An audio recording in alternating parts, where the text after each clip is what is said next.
beep, beep, beep, beep, beep. Welcome to the Court of the Edijester. How are we all this morning? I hope you're well. Is it morning? Yeah, it's morning.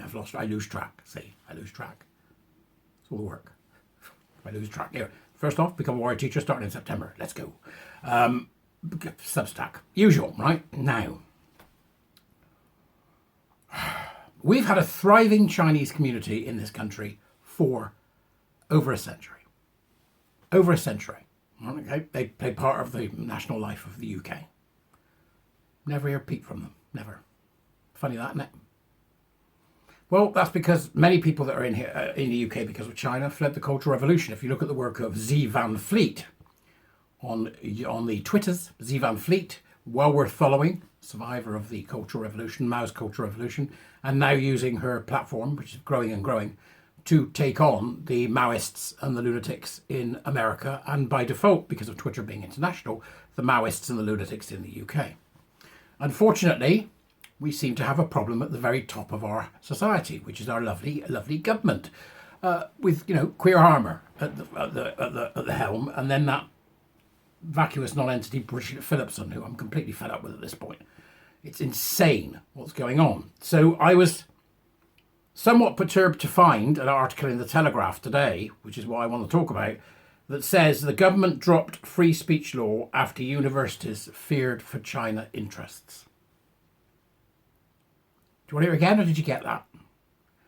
So they dropped the free speech law because the vice chancellors raised that they thought, well, it might upset China. Can't have free speech. It'll upset China. So they've categorised this law as a hate speech law, and now they're saying they can't have it because of China. Really? Are we sure? This is going to need looking at, isn't it? In some depth. It begins. Government dropped free speech law after universities feared for China's interest. The Education Secretary shelved a free speech law in part because British universities wanted to protect their operations in authoritarian states such as China, the Telegraph has learned. Earlier this month, Bridget Phillipson halted the introduction of a law aimed at forcing universities to actively promote free speech on campus, just days before they were due to come into force. She announced that she was shelving the Higher Education Freedom of Speech Act 2023, a flagship Tory policy, and she said she will now consider repealing it. Why would she do that then, I wonder? The Department for Education, the Department for blobby leftists, said the bill would have a negative impact on vulnerable groups. Really? Who? Who will it have a negative impact on? Wouldn't you like to know? Because I'd like to know. They're talking about Jewish people, aren't they? Because they weaponised the Holocaust. I told you, didn't I, yesterday? Well, I didn't tell you. I informed you. They said it would have a negative impact on vulnerable groups and that it opened universities up to costly legal challenges from academics if they fell foul of the new law. That was the point. It's supposed to mean universities will be involved in costly legal challenges so that they behave themselves. This is surreal. Surreal. But legal documents seen by the Telegraph reveal that Vice-Chancellor's fears that the law would cause difficulties for their relationship with authoritarian states were also considered. So part of what was going on. Responding to the legal challenge from the Free Speech Union, government lawyers noted that concerns have been raised with them about the consequences for delivering English higher education in foreign countries which have restrictions on free speech. Several British universities operate overseas campuses as a way to attract more international students, as well as boost opportunities for lucrative research partnerships. I believe the first part, I don't believe the second. If there's a lucrative research partnership to be had, and that partnership can be maintained, it doesn't matter who they are, they'll do it. What you have to remember, right, and this is really important, is that trade, whether it's, here, we've got some clever stuff going on here. You want in? You want in? Do you want in? Right? That's trade. Or, anybody want a widget? That's trade, right? So, widget selling and knowledge. Knowledge is one of the biggest trade items we have. Knowledge and widgets, right? So, if you've got a knowledge trade going on, trade is absolutely fundamental to human rights. Now, that's a very sweeping statement, and it is an overarching idea, much more complicated than simply that, but it's true. Trade is fundamental to human rights.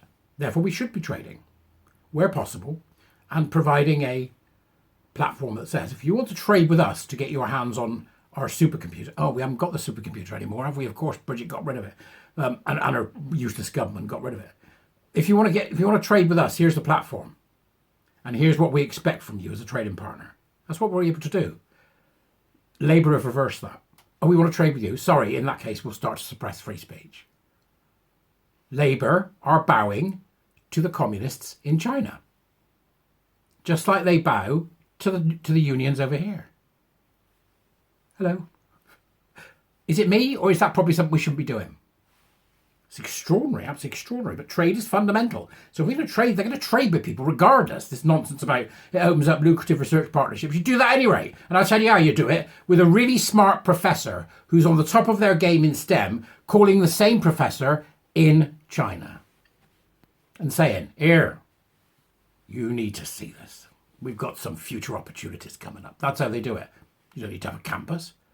The only reason they've got the campus is to encourage foreign students over. And what they've done is they put themselves in a situation now where there are so many Chinese students in the universities that if, for example, China, just an if, were to invade Taiwan, the university system would collapse because we'd send them all in.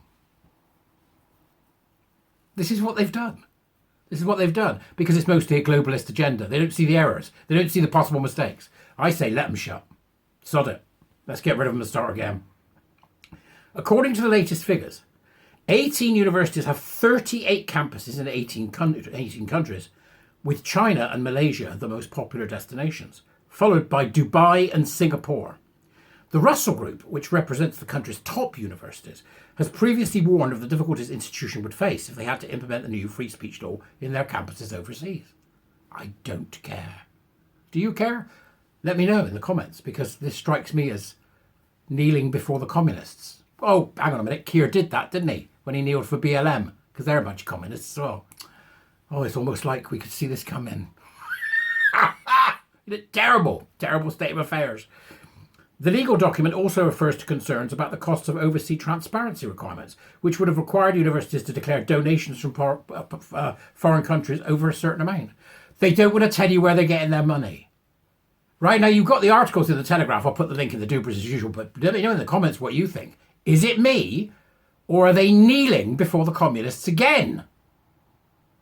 Is that what they're doing? Is they saying, well, actually, China wants this, we're going to do that. That's not how triangular diplomacy works. And Kier Starmer bloody knows that. Right? So what's he doing? He's giving it away. It's the globalists. Is it globalists? Is it some massive conspiracy? Or do you think that the universities just went, here, money's to be had here and there? What are you on now, Vice-Chancellor? $500,000 a year. Right, we'll double that. I'm going with the latter, because I don't think these are the smartest people. I really don't. Certainly not from a global perspective. How can they not see that capitulation to the likes of China and Malaysia is a really bad idea? Oh, they can see it. It's just that they don't want to be caught out on it, and that's why they got rid of the Higher Education Free Speech Bill. God forbid that what they're up to should become public. Come be a warrior teacher. I'll see you later. Bye-bye.